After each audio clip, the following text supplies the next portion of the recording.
Module 5. Alternatives to traditional zoning laws.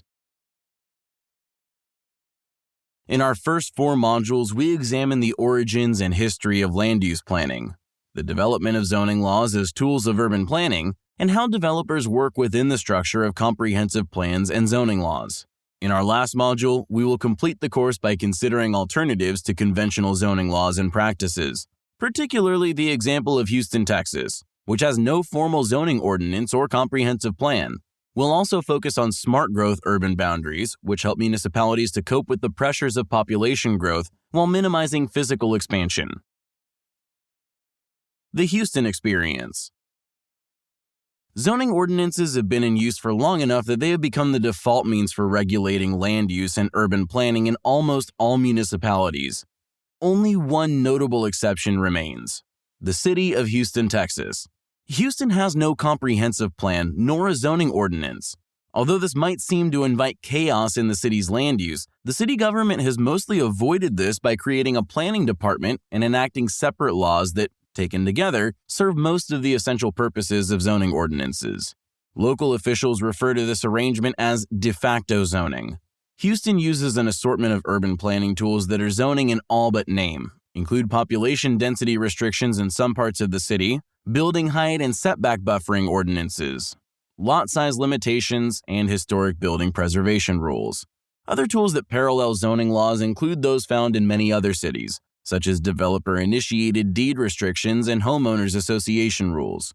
In some places, zoning laws apply for local development tax reinvestment purposes, and there is federally mandated zoning in the vicinity of the city's airports. Although Houston has rules that are comparable to zoning rules, the city's landscape exhibits some land use anomalies and problems that recall the problems that American cities experienced before zoning laws became prevalent.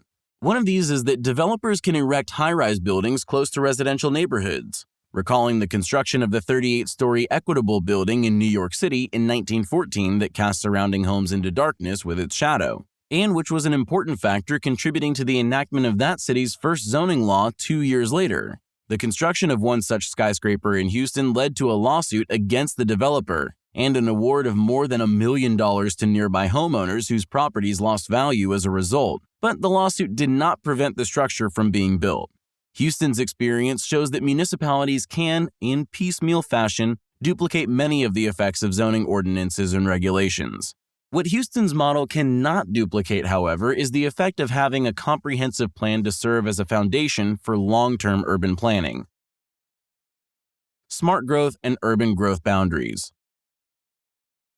For decades following the 1920s, zoning laws in the United States evolved mostly by the invention of more types of zones beyond the original Euclidean residential, commercial, and industrial classifications, to include mixed, aesthetic, historical preservation, spatial, agricultural, and other uses, and integrating them into comprehensive planning.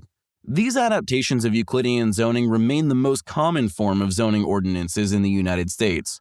Beginning in the early 1970s, a new approach to managing population and community growth, smart growth, emerged as an alternative to Euclidean zoning.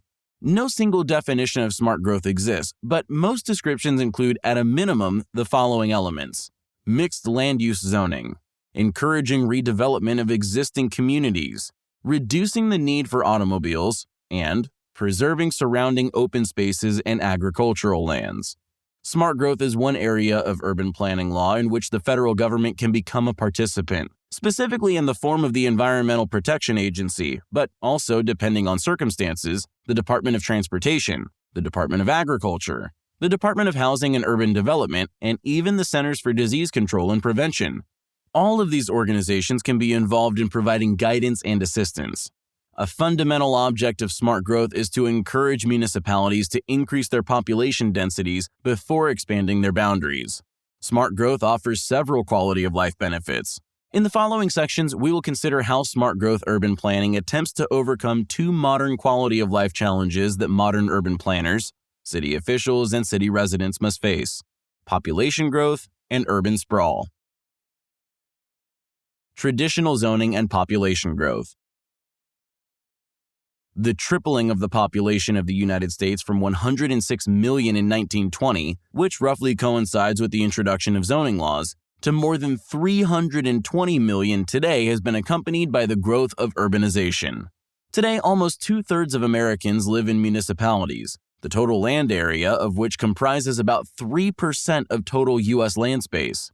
Population growth and its shift to urban areas has resulted in municipalities having, on average, 45 times the population density as the unincorporated areas that surround them. Zoning laws are one response to the health, social, economic, and other quality of life challenges that increasing municipal populations have posed. But over time, the adequacy of the still widely used single-use zoning model to meet those challenges has been called into question.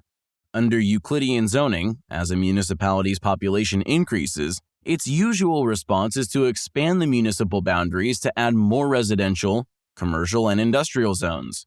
Particularly in the absence of a comprehensive plan, incorporating more land to relieve population pressure can result in what critics refer to as urban sprawl, which is a collective reference to various potential problems. For example, potential harm to the local environment connected with urban sprawl includes 1. Air pollution from automobiles. Widely separating single-use residential from commercial and industrial zones results in municipalities that rely on automobiles. 2. Loss of agricultural land. 3. Destruction of wildlife habitats and disruption of biodiversity for local plants and animals. 4. Increased risk of flooding. A significant contributor in this regard is the widespread use of paved surfaces. 5. Increased water pollution. Rainfall can transfer pollutants from automobiles and other sources to runoff areas, threatening streams, rivers, and bodies of water. And 6. Depletion of aquifers. The same paved surfaces that contribute to flooding in some areas prevent the absorption of rainfall in underground aquifers. Some urban sprawl contributors to environmental problems also increase health-related risks, notably air and water pollution. Over-reliance on personally owned vehicles because of widespread single-use zoning is a safety concern, because it increases the risks of automobile accidents and pedestrian injuries.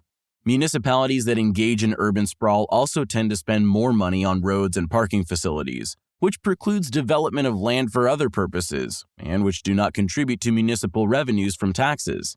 Furthermore, the costs for installing and maintaining utilities like water, sewer, and electric service for single-use and low population density zones are more expensive than in high-density ones. Urban growth boundaries, the alternative. One of the most common ways that communities implement smart growth policy is through the creation of urban growth boundaries. Urban growth boundaries are so integral to smart growth planning that the two terms are used almost interchangeably. Urban growth boundaries establish physical limits to a municipality's expansion by establishing a boundary line around a city, beyond which development is restricted or prohibited. A municipality can create its own growth boundary, or it can be subject to state law requiring one. The first example of an urban growth boundary was when the city of Lexington, Kentucky, established one in 1958.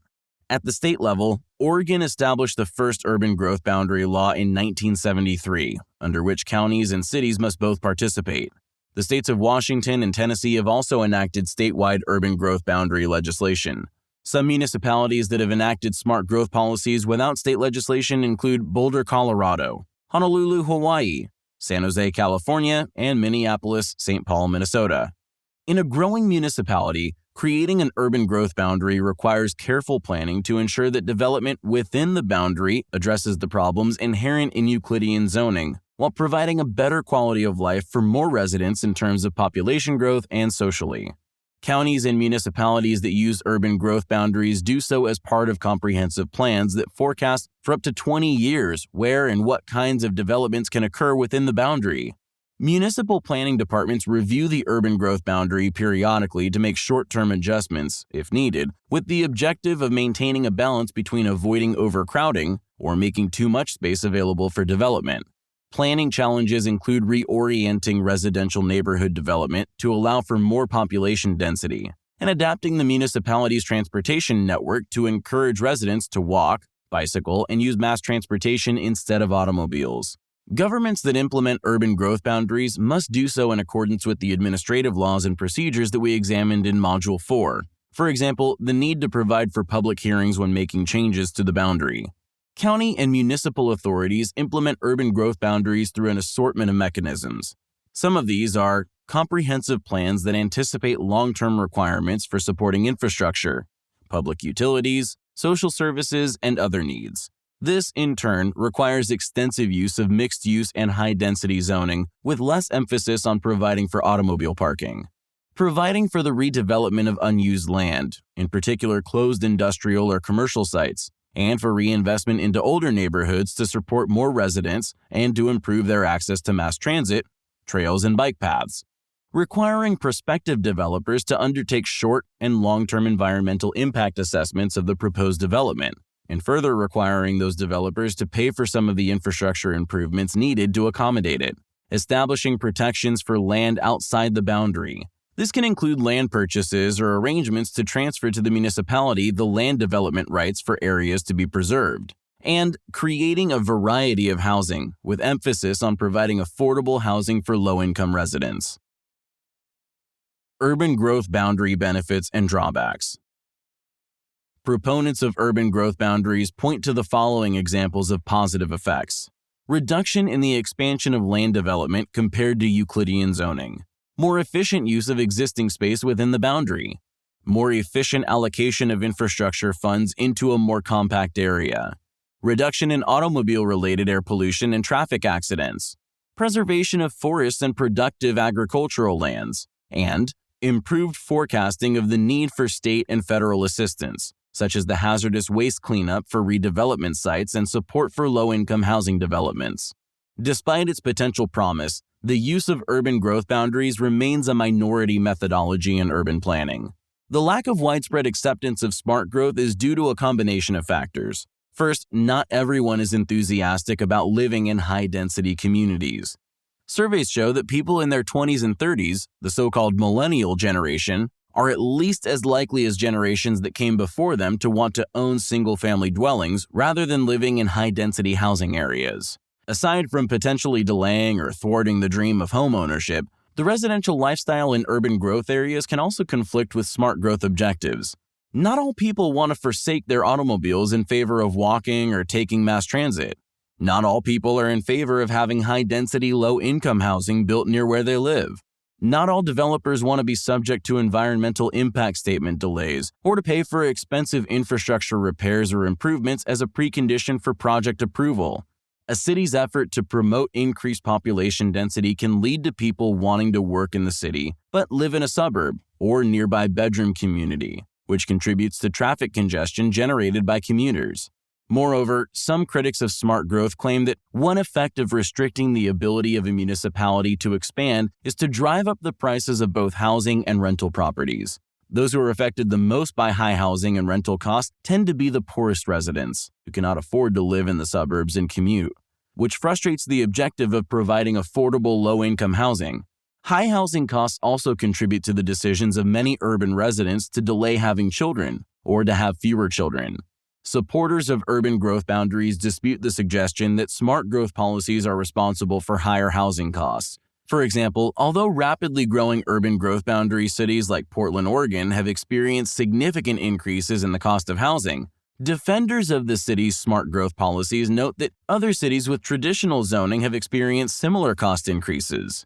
Conclusion: approximately a century after its initial expression in cities like New York City and Los Angeles, traditional zoning, as characterized by comprehensive plans and Euclidean low-density, single-use zones and their adaptations, remains the dominant form of urban planning in the United States. Although the city of Houston demonstrates that it is possible to achieve most of the objectives of urban planning without an official zoning ordinance, no other American city of significant population or size has emulated its example. The debate over whether smart growth achieves its purposes is ongoing, and whether in the future urban growth boundaries will grow in population and use remains unclear. As the United States population continues to increase in the 21st century, and as the population continues to concentrate in the country's urban areas, it seems likely that smart growth will continue to gain some traction as an alternative path to take for urban planners and the municipalities they serve. We hope that you have found this course in land use and zoning to be informative and useful, and we hope that you will take advantage of our other courses in real property and other areas. Best wishes, and please let us know if you have any questions or comments.